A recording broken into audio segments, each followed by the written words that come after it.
In today's news, British rescue divers from the football team rescue operation receive honorary degrees.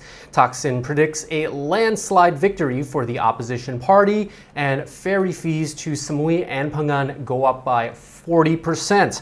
All this and much more coming up in today's program.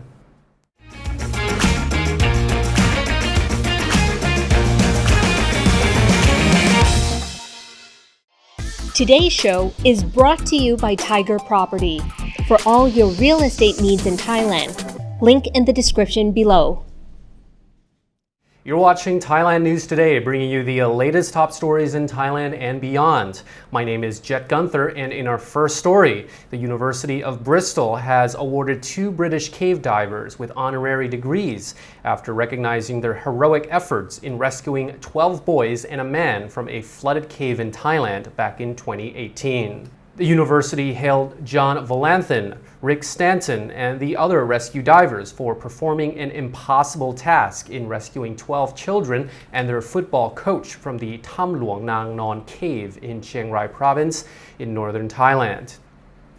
A statement read, quote, "By a combination of extraordinary courage and meticulous planning, they overcame all the odds and succeeded in one of the most extraordinary rescues that has ever been attempted, ultimately bringing out all 12 boys and their coach alive despite the most hazardous conditions imaginable." The Thai government appealed to the men after heavy rain marooned 12 members of a junior football team and their coach from a cave complex in the north of the country. The pair navigated 1.5 miles of constricted underwater passageways in near zero visibility against a fast-flowing, debris-strewn current in a rescue that involved about 5,000 people. Against all the odds, 9 days after the rescue began, the 12 stranded boys, aged between 11 to 16, and their 25-year-old coach were found on July 2nd, 2018. But that's not the half of it. The stranded team had little oxygen in their small air pocket, and with more monsoon rains predicted, time was running out. Valanthan, who was 47 at the time, said he was confident of his own safety, but confessed that he was unsure he could save the boys and their coach. Fugitive former Prime Minister Thaksin Shinawatra says the opposition parties, or as he described them, the pro-democracy parties, will win the next general election in a landslide. Thaksin was speaking online from his house in Dubai in a clubhouse meeting on Tuesday. The discussion follows the current parliamentary debate over party list MPs. Party list MPs get their seats in parliament from a proportional system, not from winning the vote in their geographical province or seat. Thaksin expected pro-democracy parties to win 300 out of the available 500 seats in the next parliament, with the 2 main winners being his Pheu Thai party and the Progressive Move Forward party.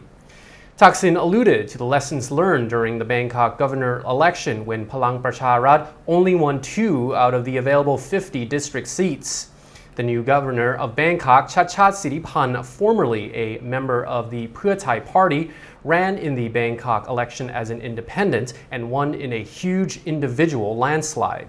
The current party list calculation system left the current parliament with a lot of small parties winning a seat, leaving the larger parties having to form alliances with the individual seat MPs to form majorities. The current ruling Palang Pracharat-led coalition is made up of 17 different parties. Thaksin believes that Prayut is now leveraging the smaller parties to create a more supportive base for a future coalition after the next election. The next general election will be held later this year or before March in 2023.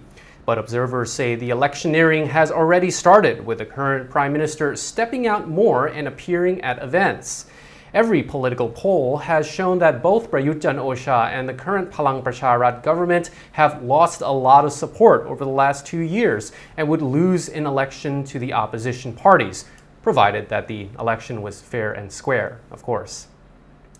Business owners on Koh PhaNgan are demanding cheaper ferry charges after they had increased by more than 40% since the start of July, impacting businesses and living expenses. For the average car, the ferry service from Donsak Pier to Koh PhaNgan with the Rasha ferry increased from 620 baht to 900 baht as of July the 1st.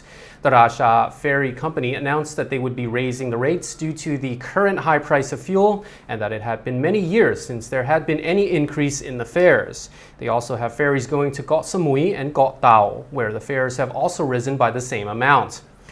According to the president of the Koh PhaNgan Hotel and Tourism Association, Chantana Limsuwan, locals and businesses are feeling the pressure with higher prices, especially after Thailand is now trying to attract as many tourists as possible. They say that currently transportation, building materials and supplies, and food ingredients have all gone up in price. Later this month, the Koh PhaNgan Hotel and Tourism Association and other Koh PhaNgan organizations will go over the problems and file a petition to the governor of Surat Thani and the Transport Ministry. Those affected would like the government to progressively raise the ferry price in order to help lessen the sudden impact. They say the occupancy rate on Koh PhaNgan this month could increase to 60%, surpassing levels during the New Year's holiday. The island's usual peak season spans from mid-July through to the end of August. Some of the Hat Rin hotels are completely booked for the full moon party on July the 15th. It is anticipated that hotels on the island will be between 70 and 80% full throughout the event. A Thai police officer caught on camera riding a motorcycle as if he was drunk in the Isan province of Chayapum won't be prosecuted. The Chayapum News Hunter Facebook page posted a video of the police with a caption saying, "Locals sent this to me. Is it too dangerous, boss? Is he drunk?" The video shows the police officer riding slowly and unsteadily from the left to the right lane. The other cars look tentative of the policeman swaying from side to side. One pickup truck watched proceedings for a while, trying to stay away from the swaying officer before quickly driving away. The policeman nodded at the pickup driver while parked at an intersection waiting for the traffic light to change.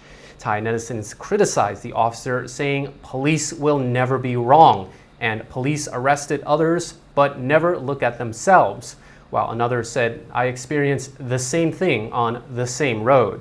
The motorcycle's license plate is registered at Ban Kwao police station in the province. The reporters visited the police station to ask for more details from the superintendent. He said he identified the officer accused of being drunk on the video and questioned him. The superintendent added the officer had just finished his shift and was not drunk, just sleepy, and there was no need for him to be prosecuted. But technically, according to the Land Traffic Transport Act, drivers who drive recklessly and dangerously without paying attention to the safety of others could face a penalty of up to 3 months in jail and a fine from 2,000 to 10,000 baht or both. So, based on this behavior, should he walk away freely? Or should I say, stumble away? Bangkok's electrical authority removed 2 network transformers belonging to the same lot that caused a fire in Chinatown last month that killed 2 people. The blaze was caused by a transformer exploding at a 3-story shop house, according to a preliminary inspection. Now, officials from the Metropolitan Electricity Authority plan to inspect the transformers to make sure they are safe for use. The MEA's governor said that so far this year, his office has inspected over 450 network transformers in Inner Bangkok and Ratanakosin Island. The checks, he said, ensure that the surrounding communities are safe and the power grid is stable. Plans are in the works for a few different groups to do their parts in preventing fires in Bangkok following the aftermath of the Chinatown fire. At a meeting last week, officials proposed that telecom service providers should tidy up the overhead cables around the city. Not a bad idea. And that's all for our report from Thailand News Today. The show will be back tomorrow, and meanwhile, you're now up to date on the Thaiger.